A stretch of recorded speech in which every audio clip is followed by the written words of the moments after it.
Hola, ¿qué tal, mis queridos hermanos y amigos que nos escuchan? Este es su segmento Reflexiones, como siempre, con la Biblia en la mano, que en el día de hoy, con la ayuda de Dios, eh, vamos a continuar con el estudio que hemos estado impartiendo acerca de la primera carta de Juan, que hoy nos toca lo que es el capítulo 5 y vamos a venir ya con el final del capítulo 5 del 13 en adelante, el conocimiento de la vida eterna. Vamos a ver qué encontramos aquí.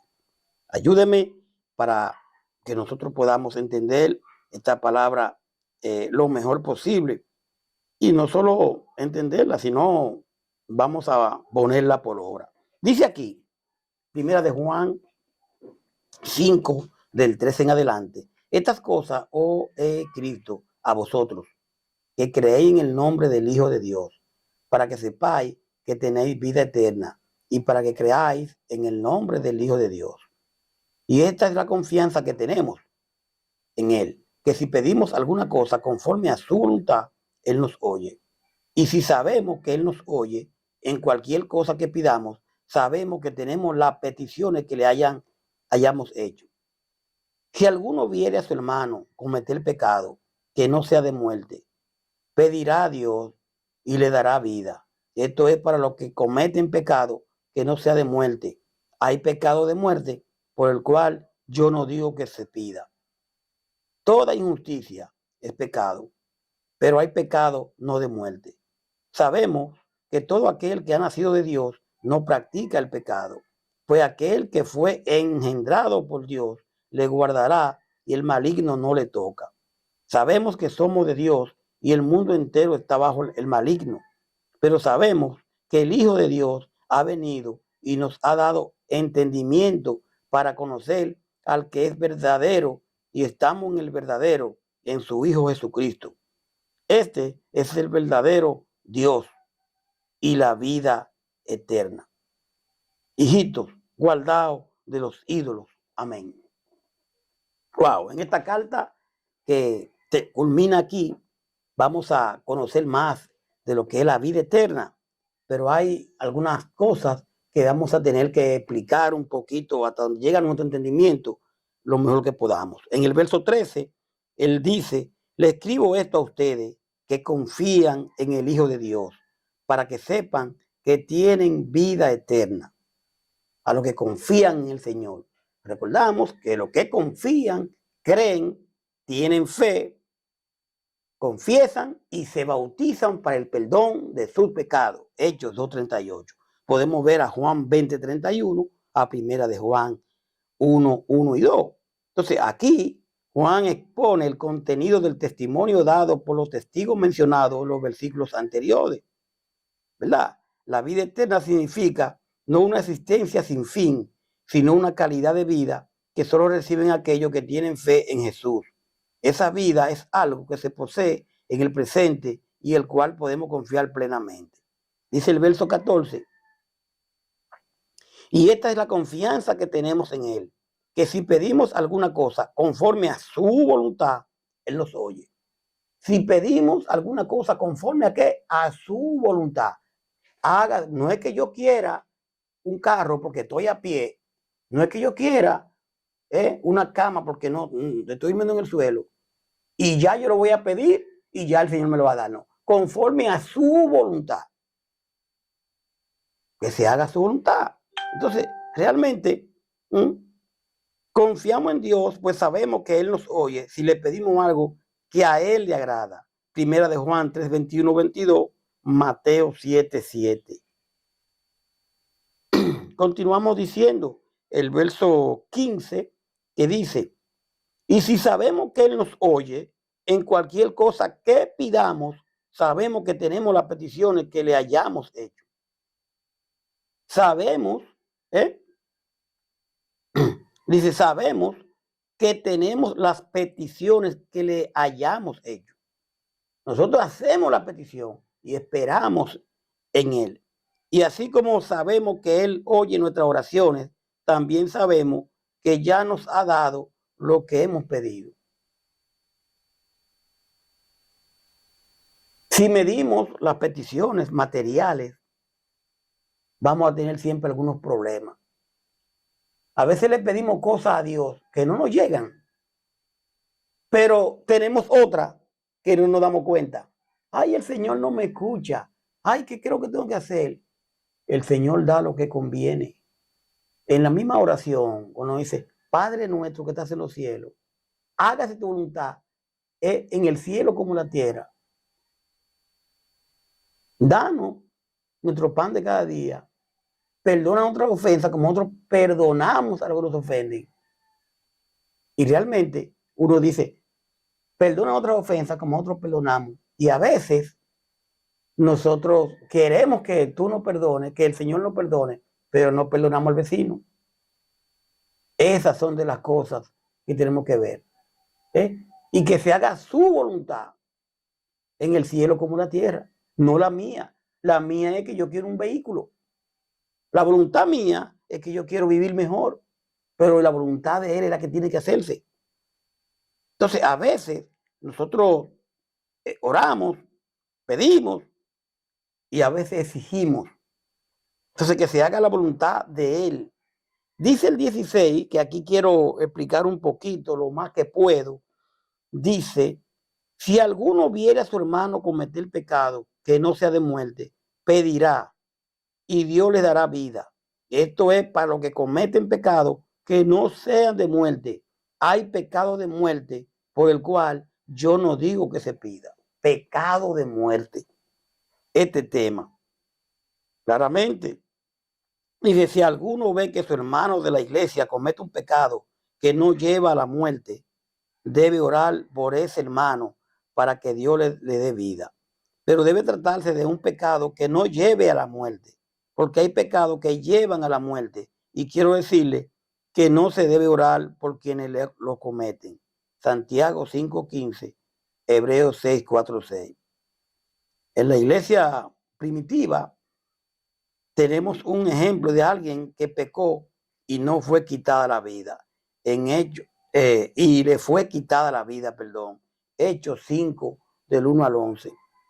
Y estamos hablando aquí de Ananías y Zafira. Le mintieron al Espíritu Santo. Dijeron que iban a dar una cosa, escondieron y dieron otra. Y entonces esa persona le mintió al Espíritu Santo. Nosotros tenemos que tener cuidado con la blasfemia. Tenemos que tener cuidado con la blasfemia, pero siempre pedir por los demás para que Dios lo fortalezca, lo ayude. Pero realmente yo le insto a usted a que lea a Hechos 5, del 1 al 11, para que usted vea lo que pasó con Ananías y Zafira. Dice el 17, toda injusticia es pecado, pero hay pecado no de muerte. Toda injusticia, todo aquello que no es justo, todo aquello que no es justicia. Entonces, realmente, todo tipo de maldad es pecado, pero no todo pecado lleva a la muerte. Primera de Juan 3:4, que quiero leerlo aquí, Primera de Juan 3:4, que dice, todo aquel que comete pecado infringe también la ley, pues el pecado es infracción de la ley. Cabe mencionar que Juan está destacando la gravedad del pecado, mientras también señala que no todos los pecados resultan en la condenación eterna, especialmente aquellos que son arrepentidos y perdonados. Muy importante esto. La fe, mi querido, se basa en el conocimiento de Dios y de su carácter. El espíritu del mundo está en oposición a Dios. Cuando determinamos mantenernos firmes en la fe, el mundo pierde el control que ejerce sobre nosotros. Y es muy importante que nosotros sepamos conocer la verdad y rechazar el error como cristianos. Si tenemos el conocimiento de la vida eterna, el conocimiento de la vida eterna nos hace realmente conocer la verdad y rechazar el error. Si conocemos la verdad, hagamos lo que el Señor le agrada y rechacemos el error. Dice el 18, aquí, Sabemos que todo aquel que ha nacido de Dios no practica el pecado, pues aquel que fue engendrado por Dios le guarda y el maligno no le toca. Si conocemos a Dios, ¿por qué seguimos pecando? Y esa es una verdad o una pregunta que debemos de hacernos diariamente. Si conocemos realmente a Dios, ¿hmm? ¿Por qué seguimos pecando? ¿Por qué practicamos el pecado?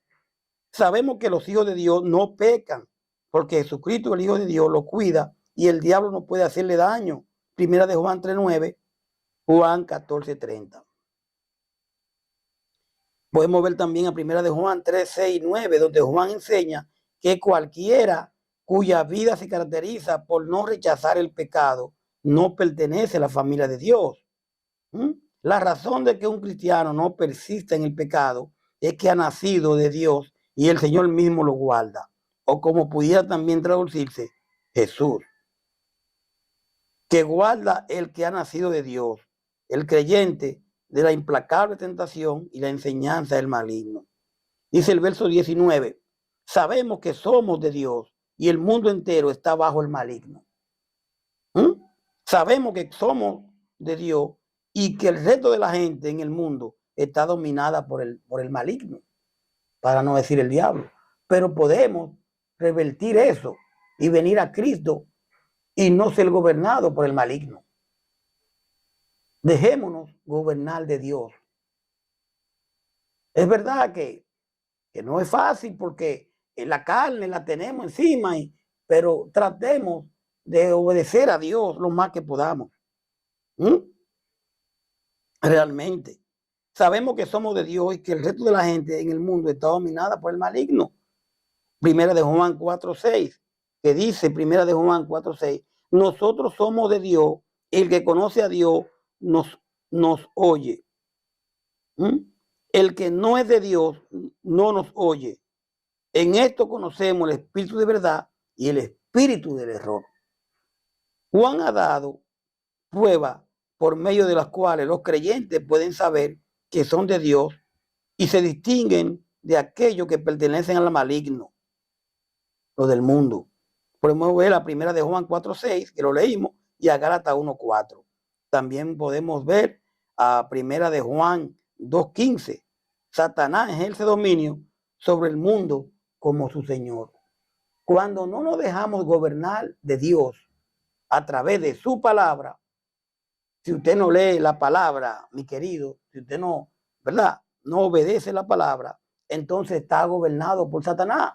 Y esto no lo digo yo, lo está diciendo la primera palabra, primera de Juan 2:15. Vamos a leer a primera de Juan 2:15. Vamos a ver qué encontramos. Mire, primera de Juan 2:15 dice, no améis al mundo, ni la cosa que está en el mundo. Si alguno ama al mundo, el amor del Padre no está en él. Porque al amar al mundo, lo que hace es que nos alejamos de la cosa de Dios y amamos al mundo. ¿Y quién gobierna al mundo? El maligno. Podemos ver a Juan 12:31, a Juan 14:30, a Juan 16:11, segunda de Corintios 4:4, Efesios 2:2, Efesios 6:12. Dice el verso 20 de primera de Juan 5. Pero sabemos que el Hijo de Dios ha venido y nos ha dado entendimiento para conocer al que es verdadero. Y estamos en el verdadero, en su Hijo Jesucristo. Este es el verdadero Dios y la vida eterna. Aquí hay un punto que es bueno que entendamos. Un punto muy bueno. Dice, y también sabemos que el Hijo de Dios ha venido y que nos ha dado la capacidad de conocer al Dios verdadero. Nosotros vivimos unidos a su Hijo Jesucristo. Él es Dios verdadero que da la vida eterna. Mis queridos, aquellos que entienden que Jesús no es Dios, y hemos hablado de los tres que dan testimonio, aquellos que entienden que Jesús no es Dios, aquí en la misma palabra dice, pero sabemos que el Hijo de Dios ha venido, que en Cristo, y nos ha dado entendimiento para conocer al que es verdadero, Dios. Y estamos en el verdadero, en su Hijo Jesucristo. Este es el verdadero Dios y la vida eterna. yo tendría que explicar muy poco de esto porque se entiende claro. Lucas 24:45, Juan 17:3, Apocalipsis 3:7. Vida eterna se refiere no solamente a duración de vida, sino a calidad de vida, una vida presente de gracia y una vida futura de gloria. Dice el 21, para terminar ya lo que es Primera de Juan: hijitos, guardaos de los ídolos. Amén. Cuidado, hijo mío, no obedezcan a los dioses falsos. Guardaos de los ídolos. Un ídolo es algo que toma lugar de Dios. Así que pudiera ser cualquier cosa a la que se le dé la preeminencia y la adoración debida al Señor Jesucristo. Todo Dios, objeto o propósito distinto al demandado por la voluntad y el camino revelado por Dios en su Hijo, verso 20, es un ídolo. Ya para terminar, vivir en el mundo sin participar del espíritu del mundo es el llamado cristiano. Cuando el Espíritu de Dios nos revela la verdadera pobreza espiritual en que vive el mundo, es más fácil vencer las tentaciones que buscan seducirnos a volver a esa condición. Cuando comprendemos la plenitud de nuestra herencia en Cristo, se revela toda la pobreza de la oferta del mundo. Mi querido, mi querida, cuando depositamos de verdad nuestro sentimiento en Dios, los deseos de la carne dejan de ser un problema, a diferencia de la mujer de Lot que rechazaba renunciar al mundo. Levantemos nuestra vista hacia la esperanza gloriosa del amor, la vida y la luz, donde Dios eternamente reina. Vamos a darle gracias a usted porque ha estudiado con nosotros esta primera carta de Juan, donde realmente hemos aprendido mucho, ¿verdad? Y como siempre digo, usted tiene su capítulo y versículo donde usted puede mirar todo lo que hemos dicho para comprobar que sea cierto. Nosotros no tenemos ningún libro inspirado, solamente tenemos la palabra. Primera de Juan, el autor es Juan apóstol, en la fecha 90 alrededor de Cristo, después de Cristo, y el tema que esta carta ha tratado: Jesús, el Hijo de Dios. Aquellos que le siguen deben vivir en justicia. La clave son amor, saber, vida, luz, compañerismo. Y fue dirigida a las iglesias y a los creyentes en general. El apóstol Juan consideraba que los incrédulos no debían estar en la familia de Dios. Así que acentúa la doctrina de la regeneración, o sea, del nuevo nacimiento. Primera de Juan 1:1, primera de Juan 9:29. Las epístolas de Juan son diferentes al resto de las generales.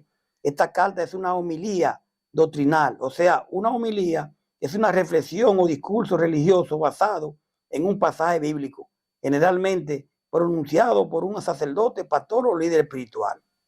El apóstol escribió alrededor del 85 al 90 después de Cristo, como yo le decía, para corregir herejía como el docetismo, que negaba la encarnación de Cristo, y para advertir sobre los falsos maestros. También afirma las cualidades de la vida cristiana, ya que algunos consideraban que su estrecha relación con Dios y el conocimiento de su Hijo lo eximía de cumplir con la ética y la moral cristiana. Gracias por su sintonía. Nos sentimos contentos de que usted haya estado hasta aquí en este estudio. Ahora vamos a empezar otro estudio de aquí en adelante. Todavía nos falta la segunda carta de Juan, la tercera, y vamos a ir estudiando. Vamos a ver con qué estudio venimos más adelante. Paz de Dios. Hasta la próxima. Bye bye.